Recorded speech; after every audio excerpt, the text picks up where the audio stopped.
أما بعد فأعوذ بالله من الشيطان الرجيم بسم الله الرحمن الرحيم وأما بنعمة ربك فحدث إن الله وملائكته يصلون على النبي يا أيها الذين آمنوا صلوا عليه وسلموا تسليما الصلاة والسلام عليك يا سيدي يا رسول الله وعلى آلك وأصحابك يا سيدي يا حبيب الله الصلاة والسلام عليك يا سيدي يا رسول الله وعلى آلك وأصحابك يا سيدي يا حبيب الله معزز مکرم سامعین کرام، اللہ رب العزت کے لاکھ لاکھ شکر ہے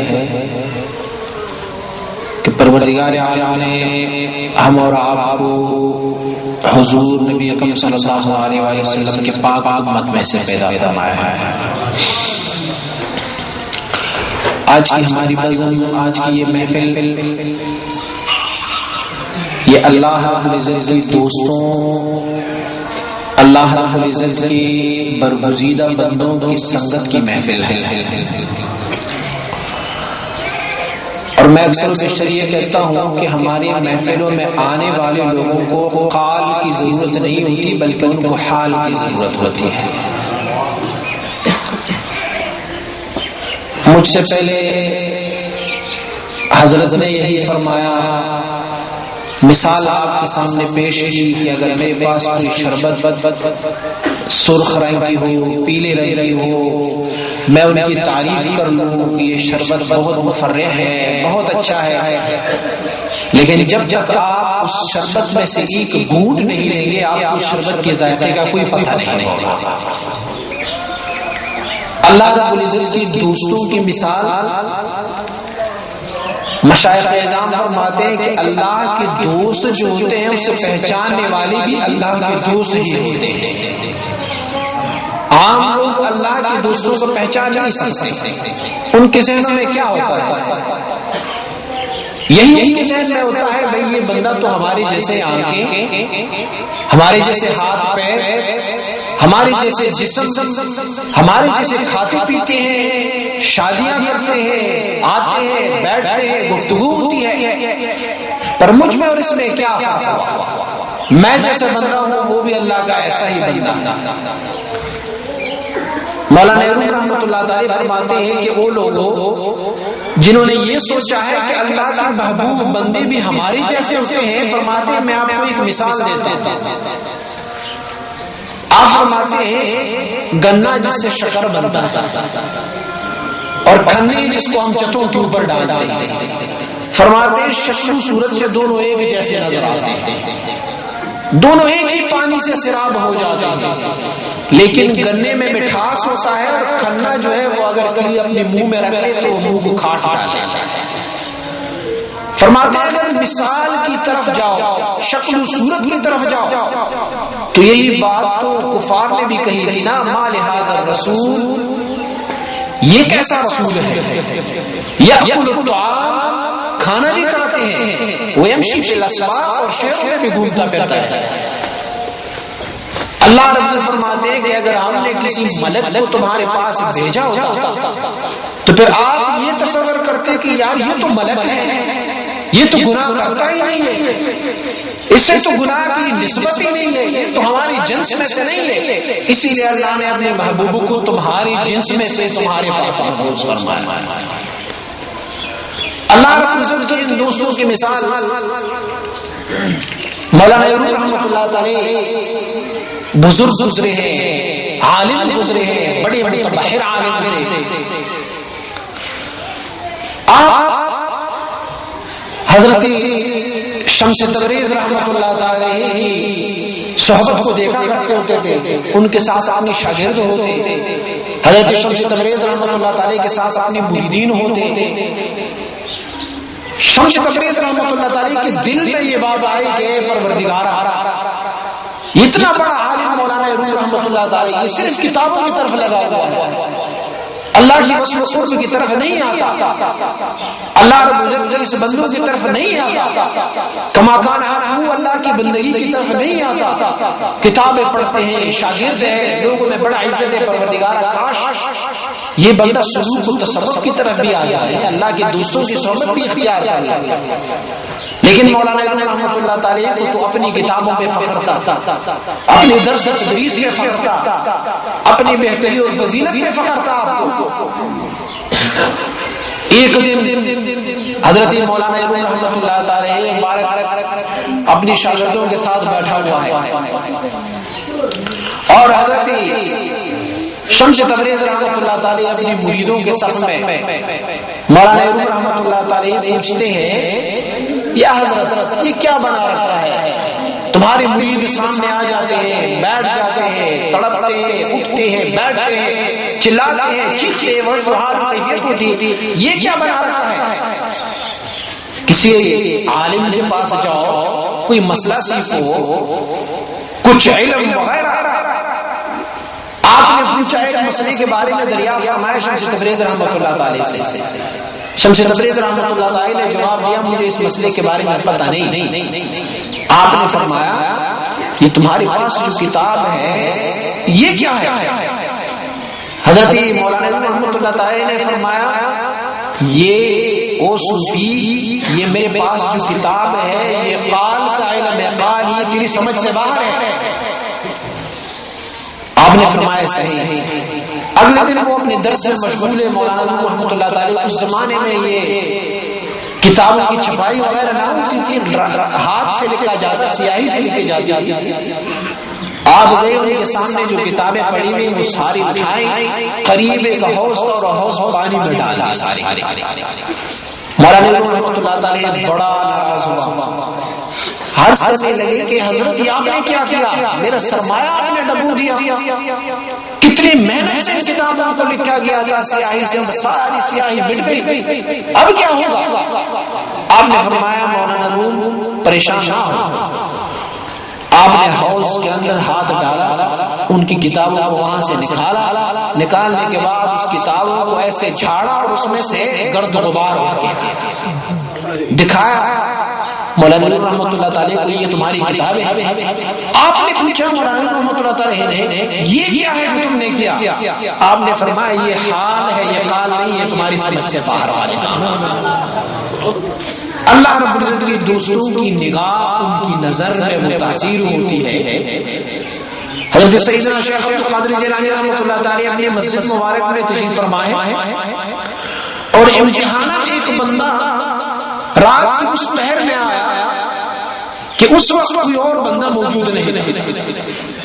حضرت سیدنا شیخ عبد القادر جیلانی رحمۃ اللہ تعالی ہمارے کی مسجد میں چوری کی نیت سے ایک چور ڈاکو بھی آیا تھا۔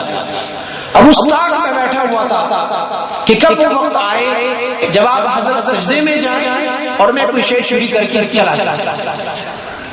اس دوران ایک بندہ جو اللہ رب العزت کی دوستوں کا امتحان لینا چاہتے تھے وہ آئے، پوچھا حضرت آپ تو کہتے ہیں کہ میری مجلس میں اللہ کے دوستوں کا مجمع لگا ہوتا ہے، اب مجھے آج ہی دکھائیں کوئی اللہ کا کوئی ولی، مجھے دکھائیں کوئی ہے اللہ کا ولی آپ کے پاس۔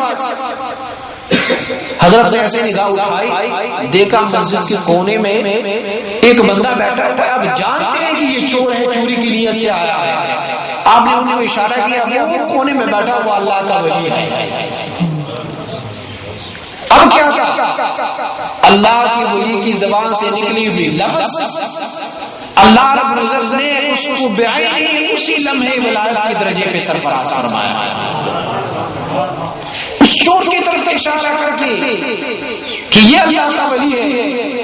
تو اللہ رب العزت اپنی دوستوں کی باتوں کو، اپنی دوستوں کی فرمودات کو، حدیث شریف میں ہے بہت سارے ایسے لوگ آپ دیکھیں گے جن کے بال بکھرے ہوئے ہوں گے، جن کے کپڑے میلے ہوں گے، لو اقسم علی اللہ لابرہ، اگر وہ اللہ کا قسم اٹھائے کسی کام پہ تو اللہ ان کی قسم کو پورا فرما دیتا ہے۔ یہ کون لوگ ہوتے ہیں؟ یہ اللہ کے کوئی ولی ہوتے ہیں جس کی تعریف اللہ نے فرمایا الا ان اولیاء اللہ لا خوف علیہم ولا هم يحزنون۔ اللہ کے ولی وہ ہوتے ہیں جس پہ نہ ڈر ہے، نہ خوف ہے، نہ حزن، نہ غم، کچھ نہیں ہے ان پہ۔ صحابہ کرام رضوان اللہ تعالی اجمعین حضور نبی اکرم صلی اللہ علیہ وسلم سے دریافت فرماتے ہیں، یا رسول اللہ صلی اللہ علیہ وسلم، اللہ نے تو اپنی ولیوں کی تعریف تو فرمائی ہے، پر ہمیں کوئی آسان سا نشانہ، آسان سی ایک علامت دکھائیں یا رسول اللہ صلی اللہ علیہ وسلم کہ جس کو ہم دیکھ دیں اللہ کی ولی کو پہچان سکیں۔ حضور نبی اکرم صلی اللہ علیہ وسلم نے فرمایا کہ اللہ کی ولی کو اگر پہچاننا ہے تو ان کی علامت یہ ہوگی اذا ذکر اللہ، جب تم سے دیکھے گا تو تجھے اپنا رب یاد آ جائے گا، تجھے اپنا اللہ یاد آئے، تجھے ذکر کی طرف لو لگے۔ اور حدیث شریف کا بھی یہی مضمون ہے نا، رسول اکرم صلی اللہ علیہ وسلم فرماتے ہیں اللہ کی عبادت اس طرح کرو۔ جبریل امین حضور نبی اکرم صلی اللہ علیہ وسلم سے دریافت فرماتے ہیں، یا رسول اللہ صلی اللہ علیہ وسلم مل احسان، احسان کیا ہے؟ آپ فرماتے ہیں احسان یہ ان تعبد اللہ کأنک تراہ، اللہ کا ایسا عبادت کر لیا کرو جیسے تم اپنی رب کو دیکھ کے عبادت کر رہے ہو۔ فَإِن لَمْ تَكُنْ تَرَاهُ فَإِنَّهُ يَرَاكَ، اگر تو اس مرتبے تک نہیں پہنچا کہ تو اللہ کو دیکھ کے عبادت کر سکتا ہے، کم از کم یہ تو سوچو کہ اللہ تجھے دیکھ رہا ہوتا ہے۔ یہ ہوتا ہے سلوک و تصوف کے دو مقامات جس کو یاد کر اور یادداشت کہا جاتا ہے۔ شروع میں ایک سالک جب اللہ والے کے پاس چلا جاتا ہے اسے قلب میں ذکر دیا جاتا ہے، اس کو اللہ اللہ اللہ کی تلقین کی جاتی ہے، اسے یہ بتاتا جاتا ہے بیٹا یہاں جو تم نے ذکر کرنا ہے اللہ اللہ اللہ کا ذکر کرنا ہے، اس کو کہتے ہیں یاد کر، اپنی محنت سے وہ ذکر کرتا جائے، ذکر کرتا جائے۔ لیکن ایک وقت آ جائے گا کہ ان کی نسبت جو ہے وہ یادداشت تک ہو جائے گی، یادداشت ہوگا۔ حضرت امام ربانی مجلس ثانی رحمۃ اللہ علیہ فرماتے ہیں اگر ایک بندے کو 1000 سال عمر دیا جائے اور 1000 جتن اور محنتیں کی جائیں کہ وہ اللہ کو ایک لمحے کے لیے بھی فراموش کرے، وہ اللہ کو فراموش نہیں کر سکتا، یہ یاد ہوتا ہے۔ پھر وہ سوئے بھی تب بھی اللہ کا ذکر ہوتا ہے، کام بھی کرے اللہ کا ذکر ہوتا رہتا ہے، اپنی زندگی بھی گزارے اللہ کا ذکر ہوتا جا رہا ہے۔ سلسلہ عالیہ نقشبندیہ کا فضیلت بھی یہی ہے۔ اب مشائخ فرماتے ہیں سلسلہ عالیہ نقشبندیہ کا کہ سلسلہ عالیہ نقشبندیہ کا قائم کیا ہے؟ فرماتے ہیں دست بکار دل بیان، آپ کا ہاتھ کام سے لگا ہوا ہے لیکن دل جو ہے اپنے رب کے ساتھ لگا ہوا ہے۔ زبان سے کام بھی کرو، بول بھی لو، ہاتھوں سے کام کر لیا کرو، دفتروں میں بیٹھو، اپنے زمیندار کھاؤ پیو، سب کچھ کرو، لیکن تمہارا دل اللہ کے ذکر میں ذاکر رہتا ہوتا ہے۔ یہ سلسلہ عالیہ نقشبندیہ کا کمال۔ ہم نے اللہ کے دوستوں کے بارے میں پڑھا تھا کتابوں میں کہ اللہ کے دوست یہ فرمایا کرتے ہوتے تھے کہ جب کسی پہ ایک نگاہ پڑتی تو اس کا سایہ ہی پلٹ جاتا تھا، چوروں کو اللہ کا ولی بنا دیتے تھے، زانیوں کی زنا چھوٹ جاتی، شرابیوں کی شراب چھوٹ جاتی۔ لیکن ہم سوچتے ہوتے تھے کہ یہ کیسے ہو سکتا ہے، ایک بندہ جب نگاہ کر لیتا ہے تو اس کی نگاہ کی تاثیر کیا ہوتی ہے، کیسے وہ تبدیل ہو جاتا ہے، اس کا من کیسے تبدیل ہو جاتا ہے۔ الحمدللہ حضرت مبارک رحمۃ اللہ تعالی مبارک نے ہمیں پریکٹیکل کر کے دکھا دیا۔ وہ لوگ جو کبھی دنیا کے ساتھ وابستہ تھے، جو گناہوں کی زندگی گزار رہے تھے، جب اللہ کے اس ولی کی ایک نگاہ اس پہ پڑی، اسے ایسے بنا دیا کہ جو بھی اسے دیکھتا ہے تو اسے اللہ ہی یاد آ جاتا ہے۔ یہ ہماری کوئی کمال نہیں ہے، ہماری ذاتی کوئی کمال نہیں ہے، بلکہ یہ تو وہ نور ہے جو رسول اللہ صلی اللہ علیہ وسلم نے حضرت صدیق اکبر رضی اللہ تعالیٰ کے سینے میں ڈالا تھا، اور سینہ بسینہ ہوتا ہوا حضرت مبارک رحمۃ اللہ تعالیٰ ان سے سارے عالم میں پھیل گیا۔ الحمدللہ آپ اہل علاقہ، آپ کے علاقے میں رہنے والے لوگ آپ کی چچیرے مامے وغیرہ بھی لگتے ہوتے، آپ کے عزیزوں اور رشتہ داریاں بھی ہوتی ہوتی۔ آج سے چند سال پہلے جب کسی اللہ کے دوست کے پاس نہیں بیٹھے تھے، جب کسی اللہ والے کے صحبت میں نہیں آئے تھے، کیسے تھے آپ سب جانتے ہیں۔ لیکن اللہ کے ایک دوست کی نگاہ، اللہ کے ایک ولی کی نگاہ اس پہ پڑی تو اس کو ایسے بنا دیا کہ اب وہ رستے میں جا رہے ہیں، سب لوگ ان کی مثالیں دے رہے ہیں۔ یہ اللہ رب العزت کا ایک نعمت ہے جن لوگوں کو یہ نعمت ملا ہے اسے اللہ رب العزت میں مزید اضافہ فرمائے، اور جن کو یہ نعمت نہیں ملی اللہ رب العزت ان کو توفیق دے اس نعمت کو حاصل کرنے کی۔ دنیا میں ہم ایسے چند ہی رہنا ہے، دوبارہ ہم نے اس دنیا میں نہیں آنا، اور دنیا جو ہے دنیا مزرعۃ الآخرہ، دنیا جو ہے وہ آخرت کی کھیتی ہے۔ یہاں پہ آج کاشت کرو گے تو قیامت والے دن اس کا حاصل لو گے، یہاں کچھ کاشت نہیں کیا تو قیامت والے دن کچھ نہیں ملے گا۔ اور اللہ رب العزت کی ان دوستوں کی صحبت، ان کے ساتھ بیٹھنے والے لوگ وہ کبھی بدبخت نہیں ہو سکتے، ان کے ساتھ محبت رکھنے والے اصحاب کہف کا ایک کتا، جس گھر میں کتا ہوتا ہے حدیث شریف میں ہے کہ اس گھر میں ملک تشریف نہیں لے کے جاتا، رحمت کے ملائکہ اعظام وہاں نہیں جاتے، لیکن اس کتے نے اللہ کے دوستوں کے ساتھ محبت کی، اللہ کے دوستوں کے ساتھ لگا رہا، اللہ رب العزت کے دوستوں سے سنت اختیار کی، اللہ نے اسے فضیلت یہ دیا کہ وہ انسان کی شکل میں جنت جائے۔ سبحان اللہ۔ اور رب کریم نے اس کتے کو اتنی فضیلت دی کہ کتا لفظ کہنے سے آپ کو کوئی ثواب نہیں ملے گا، لیکن اس کتے کو اللہ نے یہ فضیلت دی کہ اس کا نام اللہ نے قرآن میں ذکر فرمایا۔ اب جب تک اس کی کاف لام اور با کل، کتے کا نام ہے کل، اگر اس کل کو کاف لام با کو بطور قرات پڑھو گے تو تجھے اس کتے کا نام لیتے ہوئے 30 کیا مل جائے گا۔ وجہ کیا ہے؟ اس نے اللہ کے دوستوں کی سنت اختیار کیا، اللہ کے محبوبوں کے ساتھ اپنے آپ کو وابستہ رکھا، اللہ رب العزت کے اولیاء کے ساتھ وابستہ رہے۔ اللہ رب العزت اور آپ کو توفیق دے۔ دیکھیں کہ پرانے زمانے میں لوگ کیا کرتے ہوتے، اللہ رب العزت کے دوستوں کے پاس میلوں کا سفر کیا کرتے تھے، دن رات سفر، صعوبتیں، مشکلات سب کرتے تھے، لیکن حضرت مبارک رحمۃ اللہ تعالی نے اس نعمت کو پلیٹ میں سجا کے ہمارے سامنے رکھا، پلیٹ میں سجا کے رکھا، بیٹا یہ کھاؤ، یہ اللہ کی نعمت ہے، اس نعمت کو کھاؤ، اس کو حاصل کر لو۔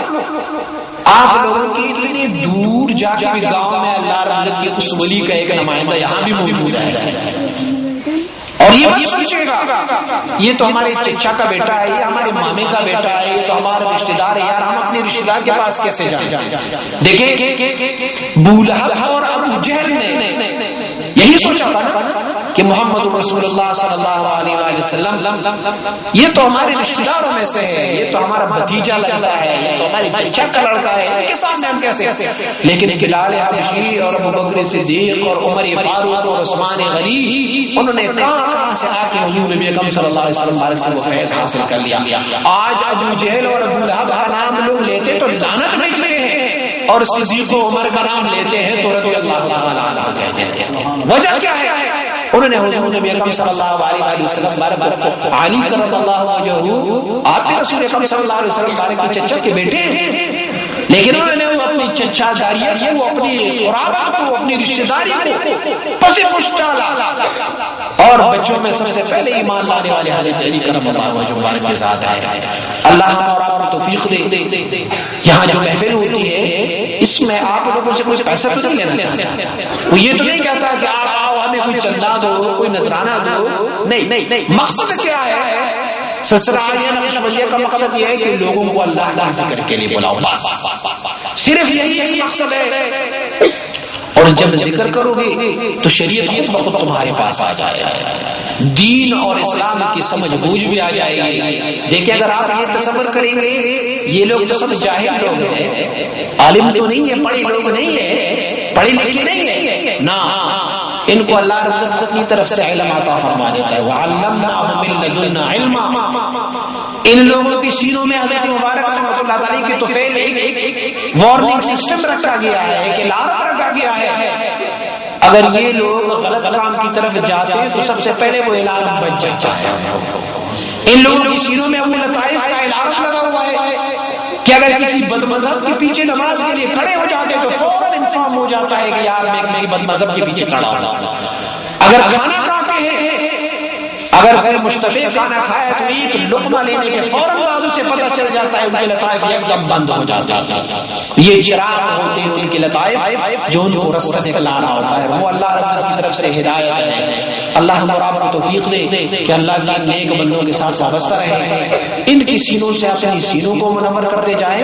پرانے زمانے میں ایک مثال ہوتا تھا، کسی کے گھر میں اگر کوئی شمع جلتا ہوتا تھا ہم اس کو ڈیبا کہتے تھے، وہ جو تیل کے ساتھ جلتا رہتا ہے، وہ اگر جلتا رہتا تھا تو پڑوس میں رہنے والے بندے کے پاس اگر کوئی تیلی وغیرہ ماچس وغیرہ نہ ہوتا، کوئی آگے جلانے والا نہ ہوتا، وہ اپنی ڈیبے کو اپنی اس شمع کو لے کے آتے ان کو کہتے بھائی میرے شمع کو بھی ذرا آگے جلتا دے، وہ اس کی شمع سے اپنے شمع کو جلا دیتے اور اگلے سے اگلا، اگلے سے اگلا۔